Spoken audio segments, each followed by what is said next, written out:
Camp Hearn, Texas, October 1944. The sun had barely climbed over the horizon when the trucks rolled through the dust outside Amarillo. The engines coughed, sputtered, and died, leaving only the sound of cicadas and a low wind pushing through mesquite trees. Inside one of the trucks sat a group of German prisoners, not soldiers but women. Their khaki uniforms were creased, their eyes hollow from weeks of transport across oceans and borders. Among them, 24-year-old Greta Weber, a former Luftwaffe nurse captured near Cherbourg. She had imagined America as a cage of steel and fire. Every rumor from home had told her the same thing, that captured Germans would be beaten, humiliated, or made to dig their own graves under the desert sun. The truck doors creaked open. She braced for shouting, for the crack of a rifle butt, but instead came a calm voice, slow and strange in its rhythm. "Ma'am, watch your step." A man in a tan uniform stood waiting, his sleeves rolled up, dust on his boots. He wasn't a guard in the traditional sense. He looked like the men she had seen in Western films before the war, a cowboy. Behind him, the Texas sky stretched so wide it seemed unreal, blue to the edge of the earth. Greta blinked in confusion. The air smelled of horses and hay, not gunpowder. Around her, other women climbed down hesitantly, clutching their small bags. There were no chains, no shouting, just a few soldiers leaning on rifles, watching without malice. The cowboy handed her a tin cup of water. It was cold, cleaner than anything she'd tasted since France. She drank it all at once. He nodded. Plenty more where that came from. She didn't know what to say. Back home, they had been told Americans were savages, a nation of criminals and factory slaves who lived for money and machines. Yet here, standing in the soft heat of a Texas morning, she saw something that didn't fit the stories. Cattle moved lazily beyond the fences. Windmills turned in the distance. A dog barked, chasing shadows in the dust. The cowboy pointed toward the barracks. "You folks will be staying here. 3 meals a day, clean beds, and work assignments starting tomorrow. Any questions?" Questions? She almost laughed. She had expected shackles, not hospitality. When the camp gates closed behind them, Greta turned to look back at the open plains. For the first time since capture, she felt something she hadn't felt in months. Curiosity. She whispered to herself, half in disbelief, half in wonder. This is America. The scene fades as the narrator cuts in. She had been taught to fear a monster. Instead, she found a nation so confident it didn't need to hate its enemies. A land where prisoners were given dignity, not chains. Before she ever saw Texas, Greta had been certain she would die in America. Every German she knew believed it. The Reich's propaganda machine had made sure of that.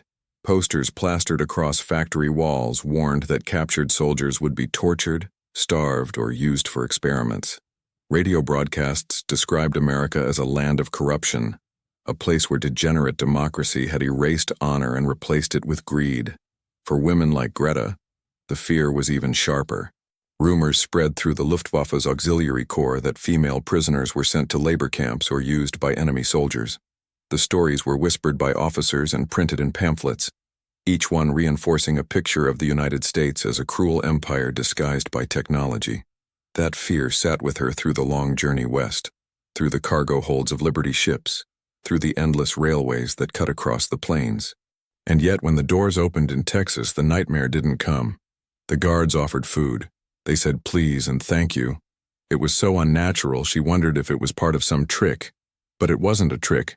The United States had something the Reich never truly understood: moral confidence. By 1944, America had become the world's largest warden of prisoners, holding over 400,000 captured Axis soldiers and civilians on its own soil. But instead of punishing them, the U.S. Army followed the Geneva Conventions with obsessive precision. Prisoners were paid small wages for labor, allowed to write letters, attend religious services, even learn English in camp schools. And in Texas, where land stretched farther than the eye could see, they were put to work on ranches and farms instead of behind barbed wire fences. The logic wasn't sentimental, it was practical. America had lost millions of young men to overseas service. Food still had to be grown. Cattle had to be tended. Cotton had to be harvested. German POWs filled the gap. But to Greta and her fellow captives, this practicality looked like something else entirely: compassion. The first night she sat on her bunk, staring at a plate of food she didn't think she deserved. Beef stew, bread, butter, even a slice of apple pie. She couldn't eat. She thought it was a test. Another woman whispered that the food was poisoned. But by the next morning, hunger defeated fear. They ate, and they realized something profound. The enemy they'd been taught to despise fed them better than their own army ever had.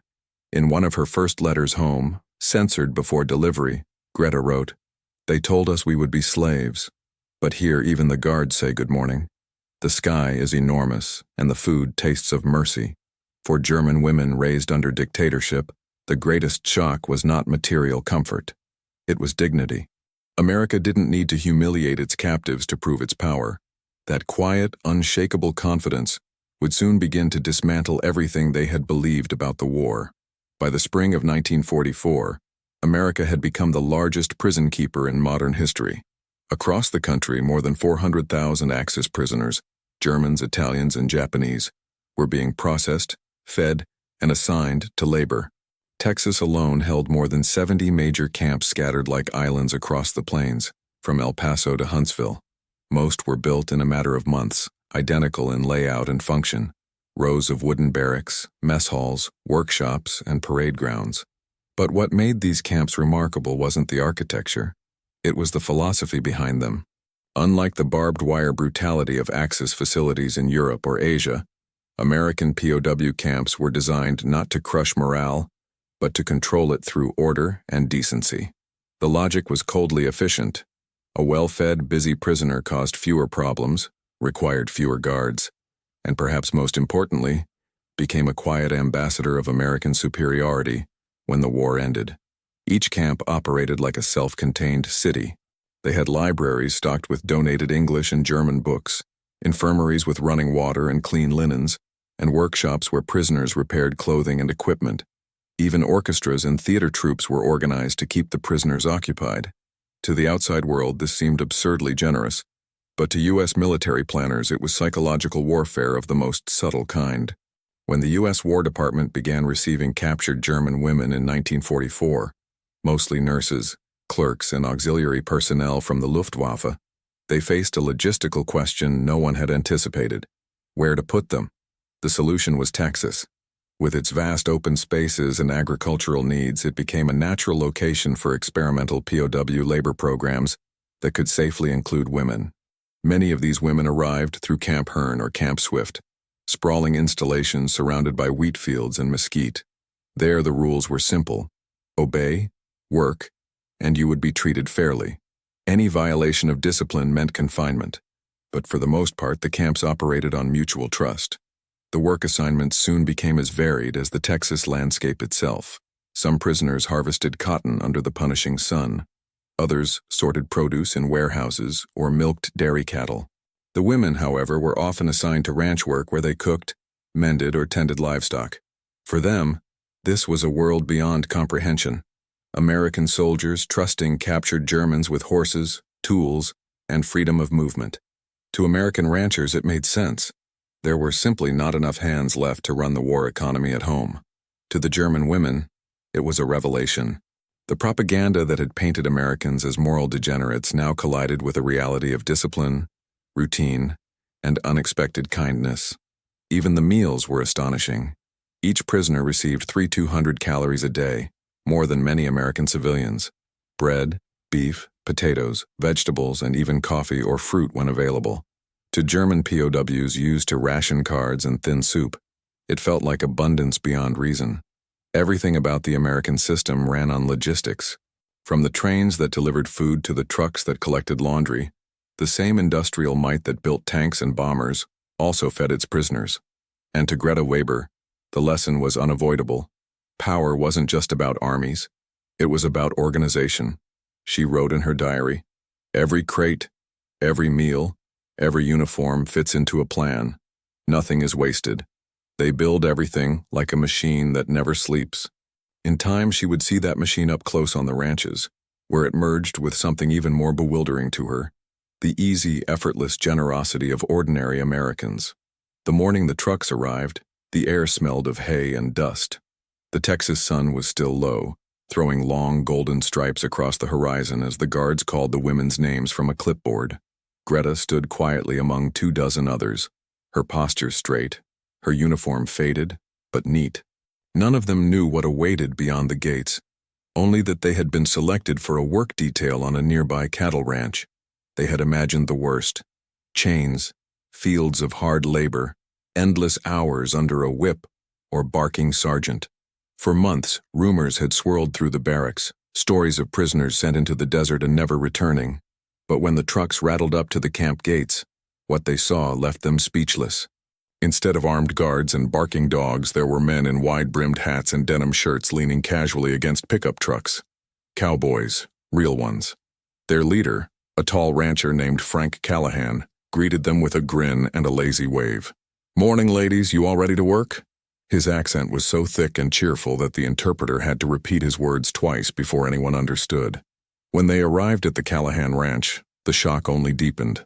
Instead of fences topped with barbed wire, there were open fields stretching to the horizon, dotted with herds of cattle and horses grazing under the vast sky. The first order of business, Frank announced, was not punishment, but breakfast. Bacon sizzling in iron skillets, biscuits, eggs, and coffee strong enough to jolt the soul. The women sat in stunned silence as they were served at a long wooden table. No guards stood behind them. No one shouted orders. After breakfast came another surprise. Frank led them to a corral where several horses waited, saddled and restless. "You'll be learning to ride," he said with a smile. "Can't herd cattle on foot, and y'all are going to help us drive them in next week." Laughter rippled nervously through the group. Greta whispered, "He's joking." But Frank wasn't.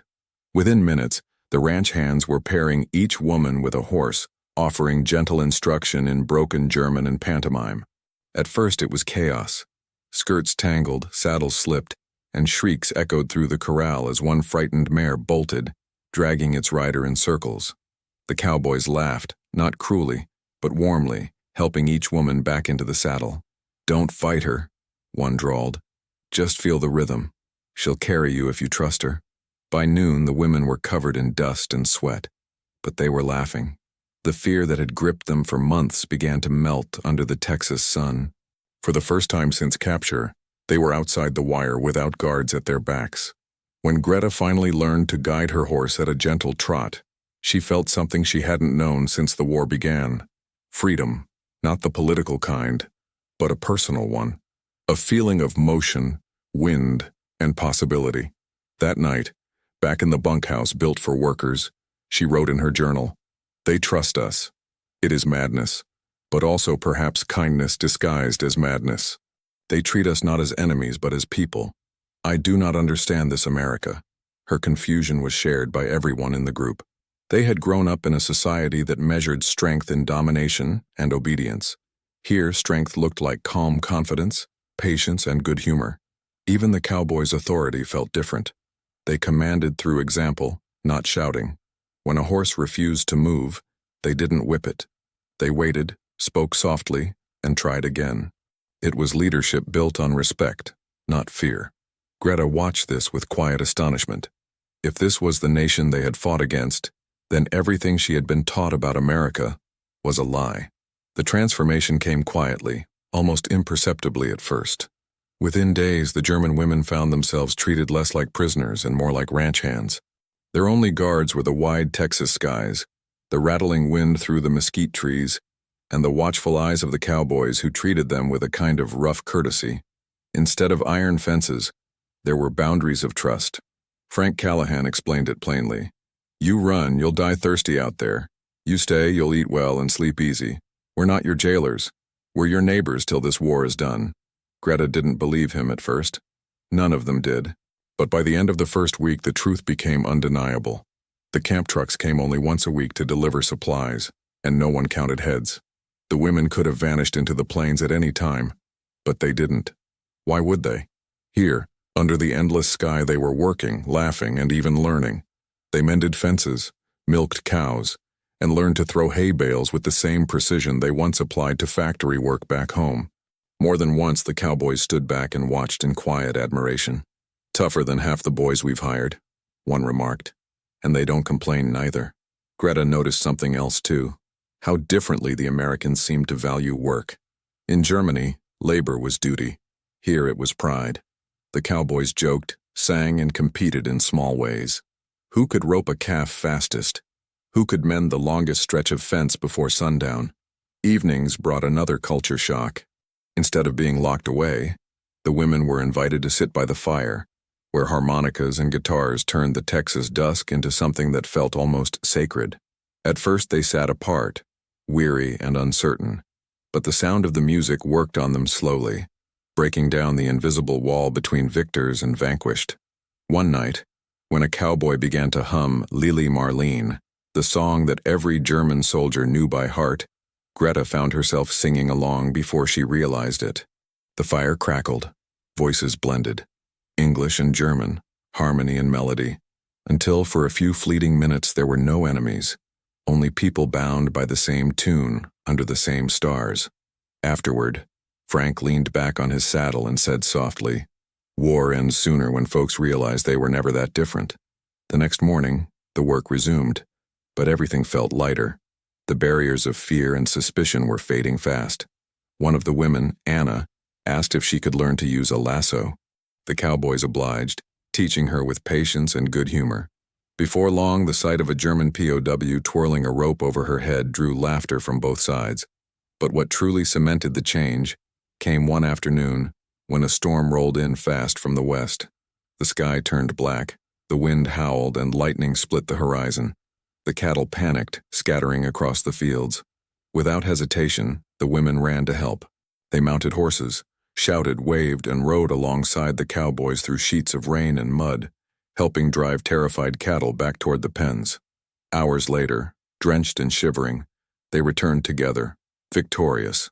Not one animal lost. Frank walked among them, his face streaked with rain and pride.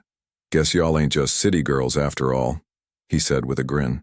That night, the ranch hands quietly hung a hand-painted sign over the bunkhouse door. "The German Cowgirls." Greta looked at it in disbelief, then laughed until tears came.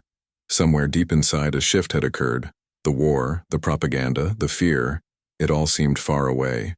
What mattered now was survival, work, and the strange dignity of being trusted. In a world at war, that trust was rarer than gold. By early autumn, the air on the Texas plains began to cool, and so too did the walls around the German women's hearts. The war still raged across Europe, but here time seemed to move differently. The days were filled with honest work, and the nights with quiet laughter and the hum of crickets. For the first time since capture, mail was allowed. Each woman received a single sheet of official camp stationery and was told she could write one letter home. The pages would be censored, of course, but even within limits it was a rare chance to speak to the world they'd left behind. That night, the bunkhouse was silent except for the scratch of pencils on paper. Greta's hand trembled as she began. "Dearest Mother, I am alive, and I must tell you something you will not believe. I am working on a farm in Texas. They call it a ranch. The people here are kind. Yes, truly kind. They give us food. So much food I can hardly eat it all. They even let us ride horses. The men wear hats as wide as dishes and drink something called Coca-Cola. They play music after work and teach us their songs." She paused, staring at the words. Would her mother think she had gone mad? The propaganda in Germany had painted American POW camps as brutal, inhumane places where prisoners were starved and beaten. But here in this sunburned paradise, she was drinking coffee every morning and learning to make chili. She continued, "Mama, they trust us. We could run, but we do not. Because we are free in all the ways that matter. I never thought freedom could look like this." The letters were collected the next morning. Weeks later, replies came, carefully censored and trembling with disbelief. "Greta, are you sure? You must be mistaken. Perhaps you are dreaming. They would never treat prisoners so well." Her mother wasn't the only one who doubted. Other women received similar replies. Their families refused to believe tales of hamburgers, open fields, and friendly cowboys. To those still enduring bombing raids and ration cards back home, such a life sounded like fantasy. Even the American officers who reviewed the letters seemed faintly amused. "Y'all are writing fairy tales," one chuckled. "Ain't nobody going to believe you over there." But the reality was undeniable. Each day, the German POWs rode deeper into a version of America that defied everything they'd been taught. They saw it in the abundance: eggs by the dozen, Meat by the pound, sugar by the sack. They saw it in the machines. Tractors roaring across fields powered by gasoline that seemed endless. They saw it in the attitude.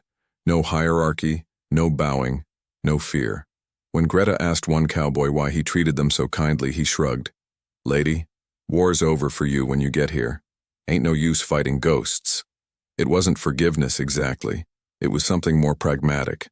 An American kind of mercy that measured worth by work, not by flag.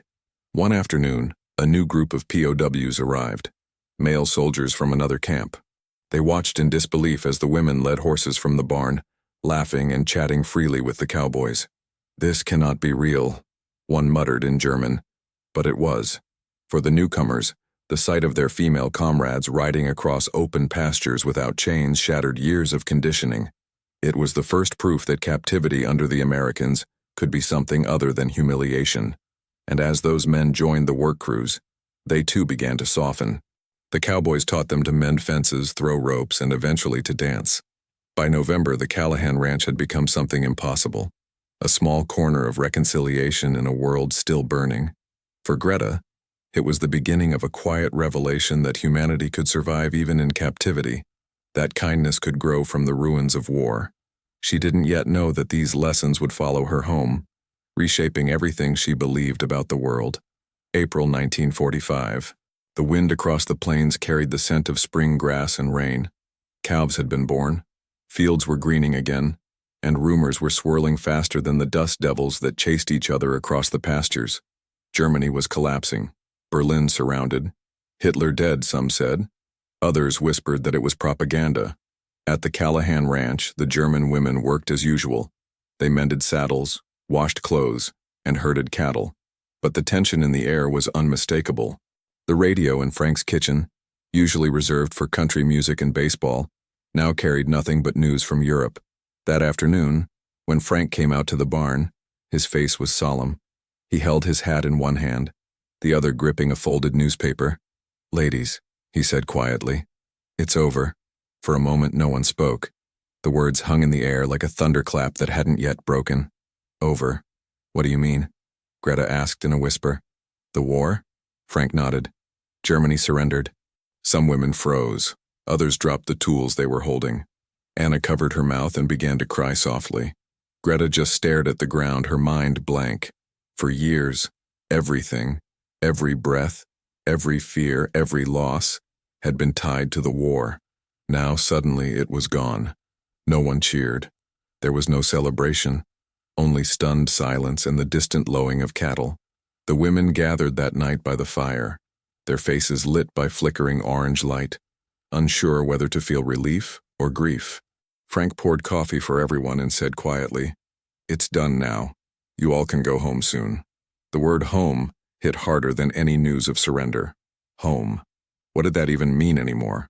Their towns might be gone, their families displaced or dead. Germany was rubble.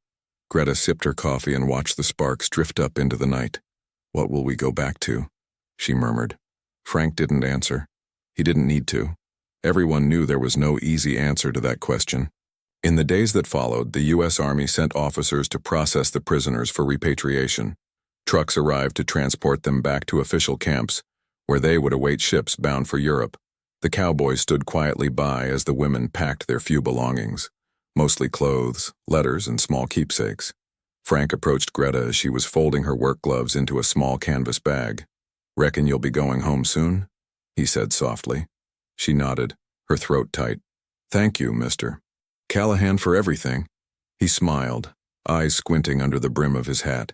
"Ain't nothing to thank me for. You all worked hard, earned your keep. That's all any of us can do." Then, with a playful grin, he reached behind him and held out something wrapped in brown paper. "Got something for you." Inside was a brand new Stetson hat, cream-colored, soft as suede. "So you don't forget Texas," he said. Greta laughed through tears. She put it on awkwardly, the brim shading her eyes. The ranch hands whooped and clapped and someone shouted, "Yeehaw! The German cowgirl rides again." When the trucks finally rolled out, the women looked back through the wooden slats and saw the ranch fading into the distance. The barns, the windmill, the men waving their hats in farewell. For Greta, that sight would never fade. It wasn't just a place. It was a revelation. She had come to Texas a prisoner and was leaving as something else, someone who had glimpsed a different way of living, where dignity came not from rank or fear, but from simple respect. As the truck rumbled down the dusty road, she whispered to herself, "Maybe we lost the war, but perhaps we can still win peace." In that moment, watching the wide horizon of America disappear behind her, Greta realized that the greatest freedom she had found wasn't physical, it was moral. She had seen the power of kindness, and it had changed her forever. The journey home took months. The war might have been over, but the ocean crossings were slow, and bureaucracy slower still. When the ship carrying Greta and her fellow prisoners finally reached Bremerhaven, Germany, it was winter again, cold, gray, and broken. The docks were ruins. The city was flattened. What had once been streets were now rivers of rubble. As the women stepped ashore, their breath turned white in the frigid air. This was homecoming, but to a homeland that barely existed anymore. American officers handed them small care packages before they disembarked. Chocolate bars, canned food, and letters with instructions on where to go next. The sight of an American Red Cross logo on every box was both surreal and humbling. For years, they had been taught that Americans were monsters, materialistic, cruel, and without honor. But now, holding a Hershey bar and wearing a Texas cowboy hat, Greta felt the weight of that lie crumble completely. When she arrived in her hometown, what she found confirmed what she already knew in her heart. The war had devoured everything. Her house was gone, her parents dead, her village burned. But in the ashes of destruction, she carried something the ruins could not erase. An idea she had learned under the Texas sun. She began working as a translator for the Allied occupation forces. Her English, learned from cowboys and ranch hands, was rough and full of slang, but it got her noticed. American officers often smiled when she called them partner or said ain't. She told them stories of Texas ranches, wide skies, and the kindness of the men who had treated prisoners not as enemies but as human beings. It astonished many American soldiers to hear it. They had expected stories of hardship and cruelty, not tales of cattle drives, Coca-Cola, and cowboy hats. In 1948, Greta was invited to speak at a post-war women's conference in Stuttgart. The topic, Rebuilding Through Understanding. She stood before an audience of German and Allied women, former enemies now seated side by side, and told them about her time in Texas. "I was a prisoner of war," she began softly, "but I never felt like one." She spoke of the cowboys who shared their food, of Frank Callahan's quiet dignity, of the day she first wore a Stetson and felt perhaps for the first time equal. "I learned that freedom," she said, "is not given by nations. It is given by people, one act of kindness at a time." Her words moved the crowd to tears. When she finished, an American woman came forward and embraced her. It was the first time many in that hall had seen such a thing. A German and an American, once enemies, now sisters. Years later, Greta would immigrate to the United States. She settled in San Antonio, Texas, not far from where she had once worked as a POW. She opened a small bakery that became known for its fusion of German pastries and Southern flavors. Apple strudel with pecan crumble, pretzels dusted with smoked salt. Above the counter hung a framed photograph, a young woman in 1945 wearing a cowboy hat too big for her head, standing beside a tall rancher with a shy smile. Beneath it, a simple inscription read, "From enemies to friends." When people asked her about it, she would say, "That's the man who taught me what America really is." By the time Greta passed away in 1987, she had become a symbol of reconciliation in her community. Former POWs, both men and women, would visit her bakery, trading memories of war and the strange kindness they had found in the most unlikely of places. Historians now say that these POW experiences played a quiet but vital role in shaping post-war relations between Germany and the United States. Thousands of former prisoners returned home with stories of fairness, decency, and compassion. They became the first human bridges in a world desperate to rebuild trust. In the end, it wasn't treaties or governments that began the healing. It was the simple decency of ordinary people. And on a Texas ranch in 1945, a cowboy with a gentle heart had done more to mend the wounds of war than any diplomat ever could. Because sometimes the greatest victory isn't won on the battlefield.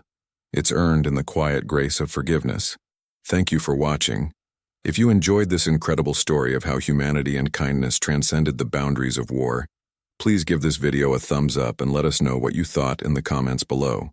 Did this story of German POWs learning American swing dancing surprise you? Have you heard similar stories from your own family's wartime experiences? We'd love to hear your thoughts and any historical stories you might want to share.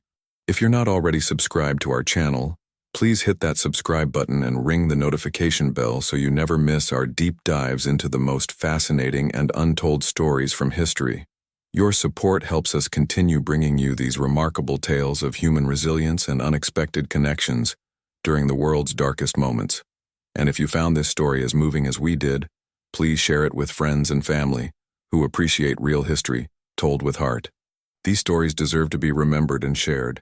What historical story would you like us to explore next? Drop your suggestions in the comments. We read every single one. Thanks again for being part of our community, and we'll see you in the next video.